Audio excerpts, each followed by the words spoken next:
This interview is for information only and should not be considered as investment advice or a recommendation to buy shares in the company featured. Welcome to this Stock Box interview.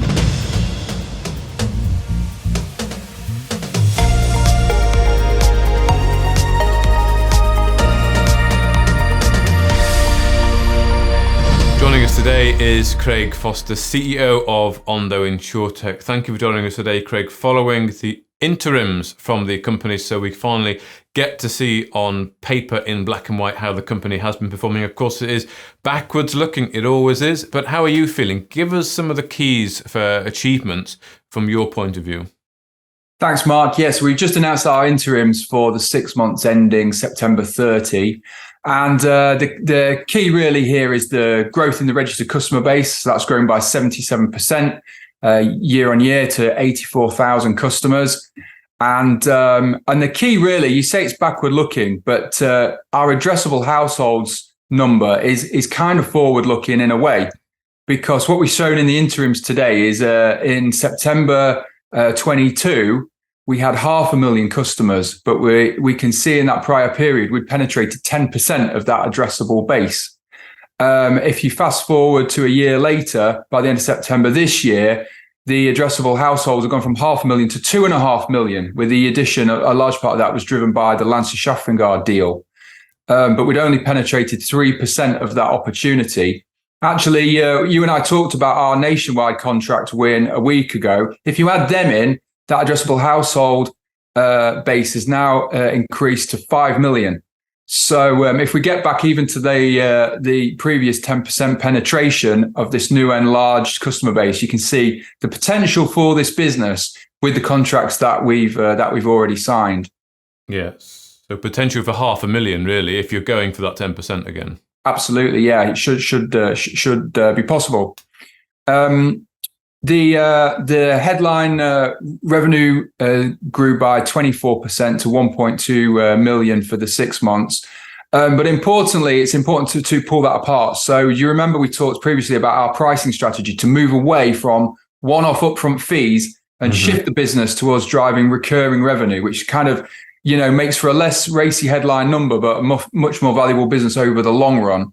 And you can see that strategy working in these results today. So our revenue from one-off device fees was flat year on year, but the underlying recurring revenue from software and services has grown by 50%, and now is the majority of our revenue coming from the recurring revenue. Okay. So they're the headline numbers. Unit sales grew 61%, 19,000 year on year. But I think the key number really out of all of this is that growth in the addressable households under the contracts now that we've signed, especially with the post-period edition of Nationwide that we talked about last week. Indeed, yeah. So, I mean, you're looking there really at sort of, a 5 potentially increase, roughly speaking, in potential customers if you're going for that 10% of the 5 million, which is 500,000 basically. So there's quite a big potential more upside to come there if you're able to do that. Is that one of the KPIs the companies will be following?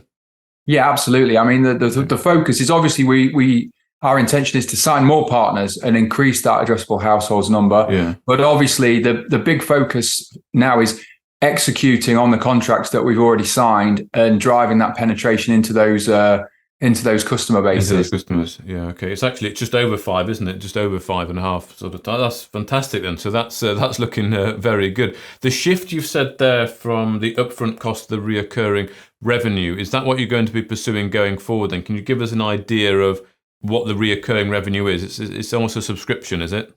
Yeah. So in the past, we used to charge an upfront kind of device fee. But what we've been doing is shifting the pricing 100% onto a recurring fee. So typical pricing in the United States is $5 a month, and that includes our entire deployed service. It includes the hardware, but also the customer support and the plumbing repairs as well. So it's better for us in the long run. It's a very high margin business after the first year. The downside of it is it means there's kind of less immediate revenue that you can recognize up front, and it also squeezes the gross margins in the first year. So, but it's the right thing to do, both for our shareholders, because it will ultimately add to a more valuable business on a multiple of that recurring revenue. And it means on a per unit economic basis, it's it's each customer is worth more, every one that we acquire. Sure. Okay. So you're looking at $5 per month per customer, effectively. That's what you're saying there. Okay.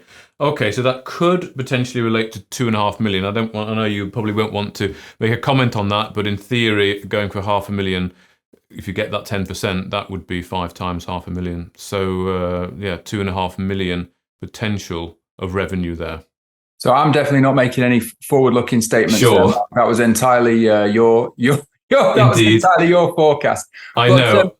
I think the logic is we have penetrated 10% of that addressable market in the past. So there certainly doesn't seem to be any reason why we couldn't do that again and then beyond that. Sure, indeed. Okay, fantastic. Well, thank you for that. Of course, this has been helped a lot, as you mentioned, by the bigger rollout to Lancashire Shafrangar, and of course, nationwide, that big contract win that you announced only last week. I just want to talk a bit about sort of the ramp up here, because you're dealing here with some big insurance companies, corporations. They take a long time, particularly in Sweden, where they have lots of meetings to decide whether they're going to have a meeting, to decide whether they're going to have a meeting. No dig at the Swedes there, but just my history there with dealing with Volvo. But how is it going with the ramp up of these things? Because you've got to integrate a lot, haven't you? Your software into their sort of back end. And I know with what's going on with Lancashire Shafrangar, for example, they're actually developing an app, and these things can take a while. So how are you finding, winning the contract is a big thing, obviously, but then the actual getting it started, how is that process going? Yeah, it's interesting. What the thing that we've observed is when we're doing pilots with in the past with insurers, we've built it so we can get into market really quickly. The insurer doesn't really need to integrate anything. They don't need to do anything technical. We do, it's a kind of turnkey solution. So we can get a pilot into market very quickly. What's interesting is there's been a couple of gear changes recently where suddenly we've signed much bigger insurance companies like Lancashire Shafrangar nationwide last week, orders of magnitude bigger to what we've signed in the past. The other thing is these guys are not doing pilots. And they're thinking big about how can they penetrate their customer base on a very broad basis. And what that tends to entail is a much more strategic and more technical kind of integration into what they're doing. So if you take Lancashire Shafrangar, that's right. I think they've realized that there's an additional benefit of rolling out our product, which is they want to drive penetration of their own app to drive cross sales of other banking products. And they realized that in the test region, when they piloted LeakBot, half of all of their customers in that region have got a LeakBot app on their phone.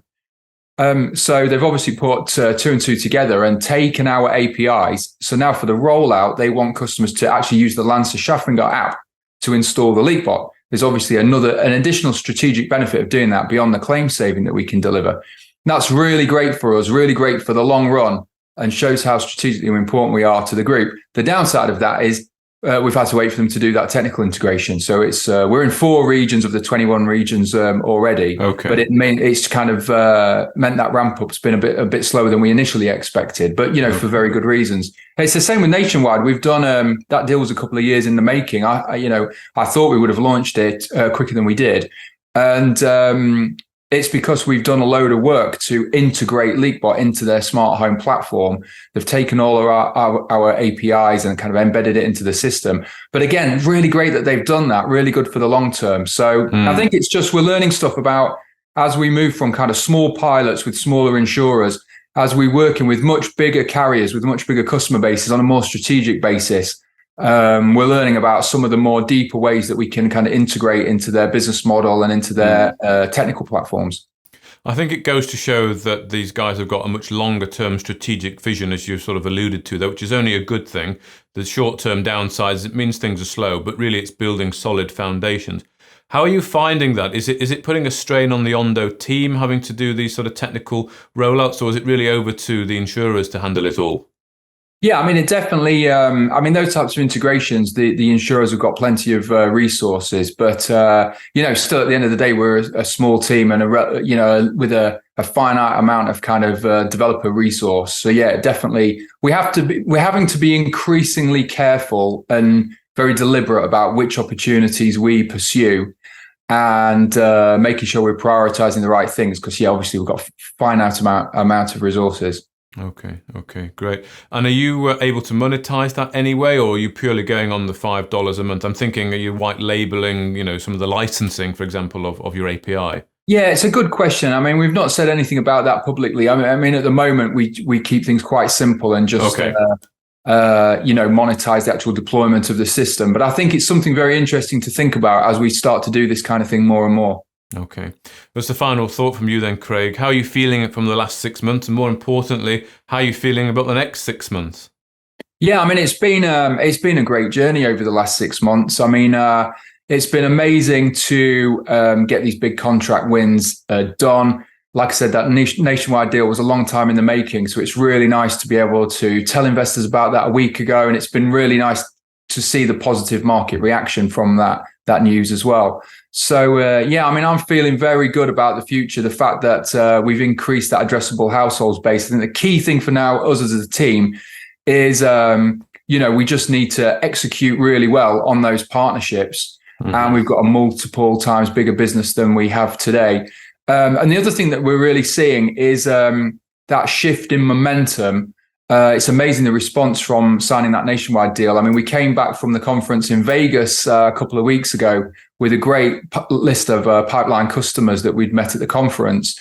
But it's amazing what it does for confidence in our solution when you tell them about something like the nationwide deal. So that breeds a momentum of its own. That kind of vote of confidence in a company like that in what is still at the moment a small UK listed company, hopefully not for long. Well, thank you very much for that update. Craig Foster, CEO of Ondo InsurTech. Thanks, Mark. If you enjoyed this interview, then give us a thumbs up, a like or a retweet. Subscribe to us on YouTube or follow us on Twitter and hit that notification bell to be the first to know when we release new content. There's loads of great content on our website too, across all our programs at stockboxmedia.com. Thank you for watching.